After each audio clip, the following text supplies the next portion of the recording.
Welcome to quite another lesson on Microsoft Excel tutorial. Today we are going to tackle count functions in Microsoft Excel.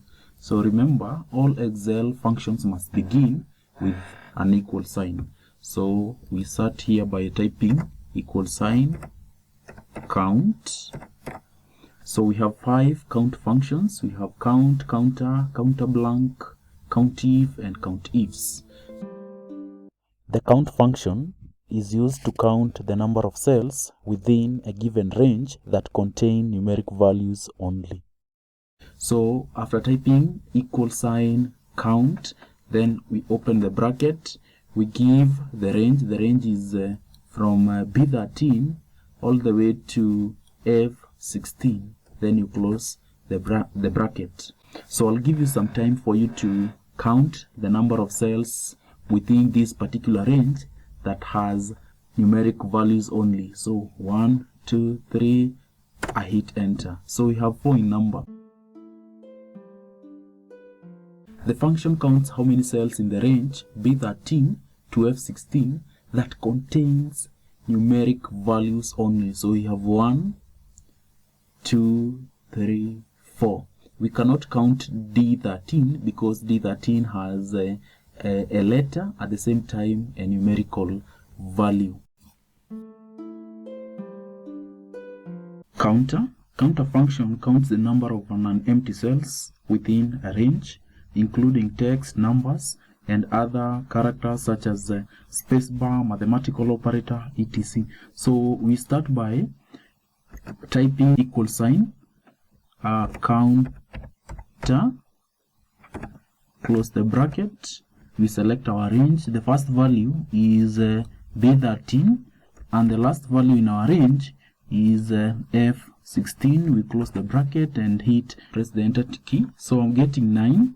So if I'm to count the non-empty cells, we have 1, 2, 3, 4, 5, 6, 7, 8, 9. CountBlank function.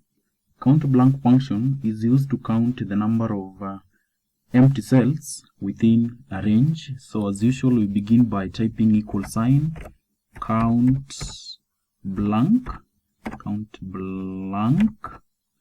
close bracket.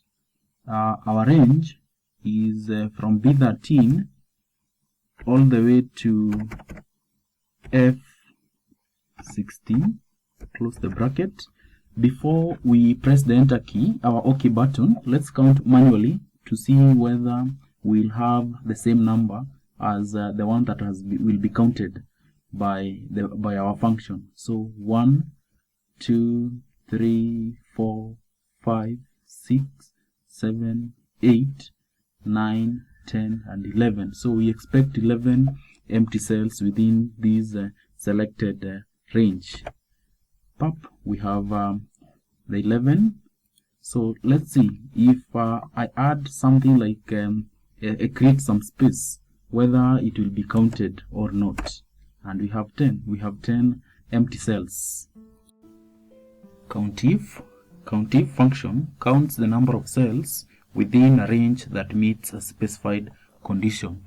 To dive in, we'll start by typing the equal sign CountIF, opening bracket.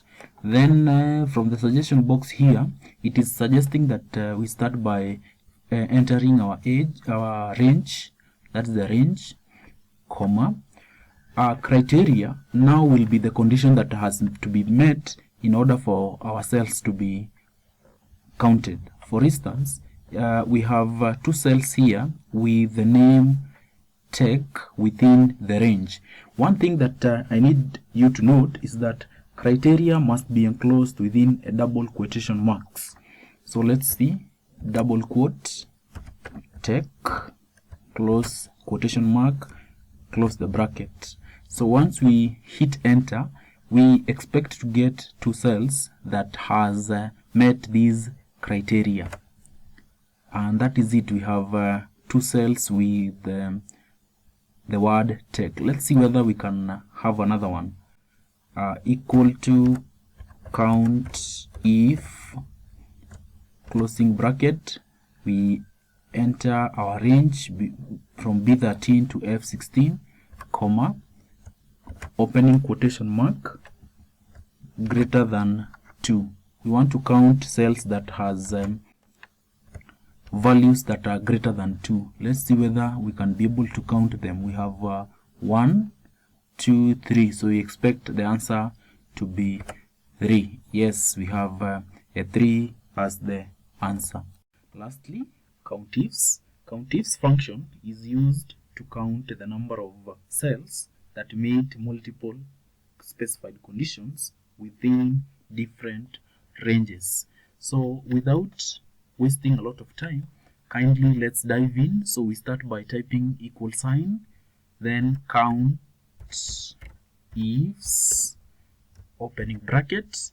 So we need to count cells that meet multiple criteria, and one of them will be gender. So out of these cells, we need to select the criteria should be male. Remember, as we said, that in CountIF and CountIFS, the criteria must be enclosed within quotation marks. So that is criteria number 1. We need male from this list of the selected cells. Condition number 2, for it to be counted, it must meet the criteria that the student must have scored a mark of exactly 50. So we put 50 into quotation mark. And counting manually, we have John Tumaini, who is the male and scored 50. We have another fella here who is Jackson Wafla, who scored 50 marks, and he's a male. Lastly, we have another fella here who is James Waweru, who scored 50, and he is a male. So pressing enter, we get a result of 3, which is corresponding with the manual count. So if you have data that you cannot count manually, we can use CountIFS to count the cells in the range E5 to E14 that has the gender as male and have corresponding value of 50 marks in F5 to F14. Thank you for watching our tutorials. Kindly remember to subscribe to our channel, Jam Teach Tech, as we wait to give yet another lesson future.